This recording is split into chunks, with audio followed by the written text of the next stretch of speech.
Now, here's something that I seemingly seem to see.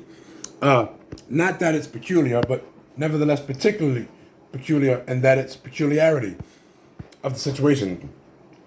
Sometimes a mother wants to give you everything. Some fathers too.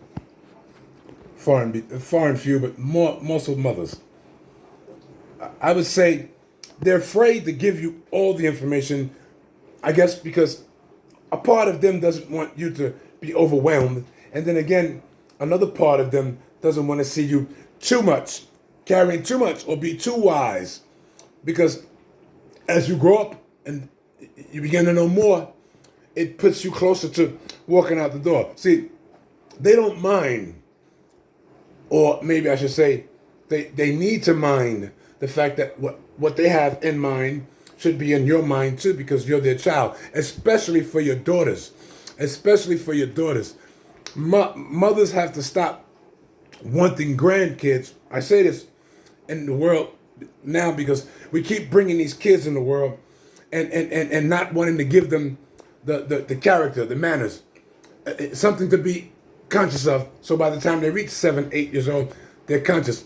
We've grown to the point where parenting is protecting this kid, but overly protecting this kid as if it's more than an investment. Of course, your children are an investment. However, they're not an investment for you to necessarily always benefit from. It's their life. Let them live it.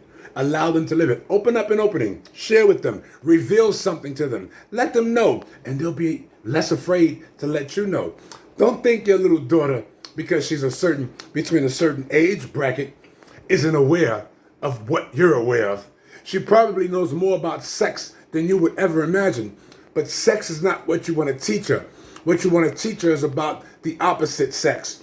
You want to teach her what happens when she finds meshability, or when she starts to feel pressure like she doesn't have a boyfriend and the other girl has a boyfriend. You have to remind her that other girl's not only got a boyfriend, she'll soon have a baby. And then that boyfriend will be gone, but that baby won't be a maybe. See, parents, you need to let your daughters know that they have a vagina. Okay?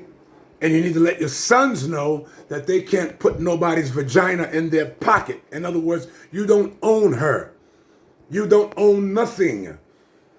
Humility. Teach your children they don't need no boy to confuse them. And teach your sons they don't need no babies by no girls to confuse them. Teach your children to be independent of you so they'll have their own bank account. Not just focus on the carrot you have dangling in front of them, telling them when you die what they'll get or how high they'll fly, but first you have to die. Let that apply. I speak from the heart. With that being said, mothers, fathers, sisters, brothers, regardless of where you are, who you are, tell, expose the lie, expose the pain you've been through. Don't let your ego stop you from saving someone else from going through that which you went through. Peace, and I'm out. Another day. Life is wonderful and affirming. Life affirming. Peace, guys. Enjoy the rest of the day.